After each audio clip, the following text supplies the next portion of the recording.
ACTA, Accord commercial anti-contrefaçon. L'appellation est trompeuse. L'idée initiale de l'ACTA est de protéger la propriété intellectuelle au niveau international. Cet accord est censé empêcher la contrefaçon de produits et de marques comme les copies de produits de luxe ou l'usurpation de marques, par exemple l'utilisation d'une marque de voiture célèbre pour des tampons périodiques. Cela sauvegarderait les investissements dans la recherche et le développement de produits industriels, comme les brevets médicaux ou les produits pharmaceutiques. Cet accord est aussi supposé apporter une aide qualitative aux artistes et aux journalistes, et harmoniser à l'échelle internationale les législations relatives aux droits d'auteur. Ça a l'air bien, n'est-ce pas? Mais il y a un hic. Le dictionnaire anglais-Oxford définit la contrefaçon comme une imitation frauduleuse de quelque chose d'autre. Quand un fichier est copié sur Internet, il est rigoureusement identique à l'original, aucunement une imitation. Ce n'est pas un vol non plus car l'original n'est pas substitué. L'information est simplement partagée gracieusement. Ainsi la contrefaçon n'a rien à voir là-dedans. Développons. La propriété intellectuelle n'est jamais vraiment définie par l'ACTA. Elle peut désigner des marques déposées, ou n'importe quelle idée ou information qui pourrait à terme être copyrightée, limitée ou criminalisée.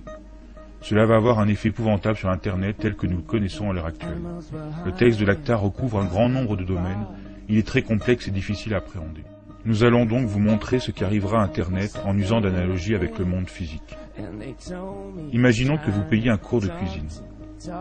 Pendant ce cours, vous apprenez à cuisiner un délicieux poulet frit. Vous rentrez ensuite chez vous et donnez la recette à votre femme. Mais voilà où le bas blesse. Pour ACTA, vous êtes maintenant tous deux des criminels car vous avez partagé cette information gratuitement alors que vous seul aviez payé pour l'acquérir. Les accords ACTA sont clairs. Si vous êtes soupçonné de partager des informations relevant du droit d'auteur selon le pays dans lequel vous vivez, vous ne pourrez plus accéder à ce genre de cours, vous écoperez d'une amende ou vous irez directement en prison. Vous vous dites que probablement personne ne découvrira que vous avez partagé le secret du poulet frit dans la sphère privée. Vous avez raison, avec la loi actuelle, personne ne le découvrirait. Mais ACTA s'y attelle par une surveillance excessive. Toutes vos communications seront enregistrées, et pas seulement les vôtres. Celles de votre famille, de vos amis, tous seront observés par précaution. Bien sûr, vous n'avez pas besoin de vie privée, de droits civiques ou de liberté, parce que vous n'avez rien à cacher, n'est-ce pas? Maintenant que vous connaissez le principe, regardons comment il sera appliqué à Internet lorsque l'ACTA prendra effet. Imaginez votre connexion Internet comme un tapis roulant, circulant dans les deux sens. Le long de ce tapis roulant, des paquets de données vont et viennent, sortant ou entrant dans votre ordinateur. Avec l'ACTA, les FAI, les fournisseurs à qui vous payez un accès à Internet, seront forcés d'ouvrir et d'inspecter chaque paquet que vous recevez ou envoyez, pour y chercher d'éventuelles données copyrightées.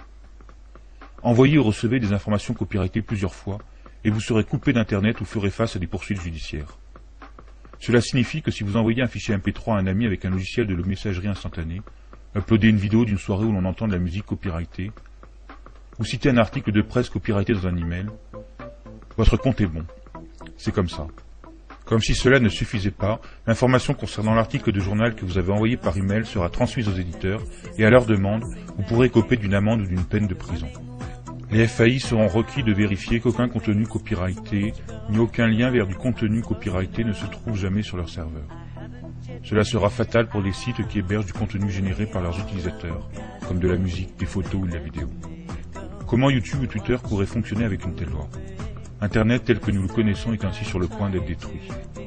Au moins, vous pourriez penser que l'argent récolté dans tous ces procès profite aux créateurs.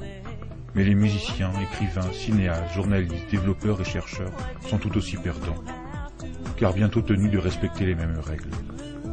Les idées ainsi protégées ne pourront pas être reprises, approfondies ou prolongées. Même des bouts de phrases pourront être copyrightés et soumis à restriction. L'accord dans son ensemble ne profite qu'à une petite fraction de l'industrie, la fameuse mafia des contenus.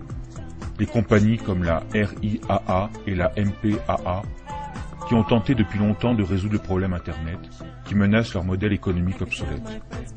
ACTA est le résultat de leur action de lobbying auprès des gouvernements qui participent aux négociations.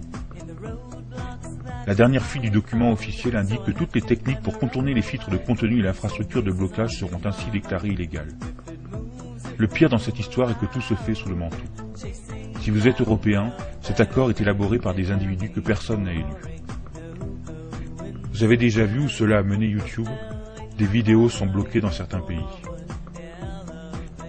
Cette protection obsessionnelle contre la copie est également un bon moyen de supprimer les informations dites gênantes. Une fois que tous les filtres internet et les techniques de blocage seront en place, toutes les informations identifiées comme copyrightées pourront être supprimées.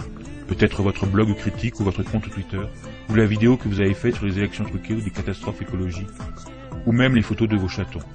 Ok, peut-être pas de vos chatons. À moins que vous ne dessiniez le logo de Coca-Cola sur leur fourrure. Tout cela semble incroyable pour quiconque aurait jeté ne serait-ce qu'un coup d'œil à la façon dont Internet fonctionne. Mais souvenez-vous, ceux qui travaillent sur cet accord n'ont peut-être aucune idée de ce qu'est Internet. Dès que le traité sera signé, leurs règles devront être appliquées. Les conséquences que nous aurons affrontées sont les suivantes. La censure d'Internet, des restrictions à la liberté d'expression, la perte de la neutralité du net due à la restriction d'usage de certains protocoles, une totale surveillance de toutes vos activités en ligne, la perte des libertés et la restriction des droits civiques. Des sanctions comme la coupure de votre accès Internet. Et nous n'obtiendrons rien. Le temps est venu d'agir pour Internet. Googleisez ACTA. Chargez vos tweets et Photoshop. Faites savoir que personne ne déconne avec l'Internet, jusque dans la rue.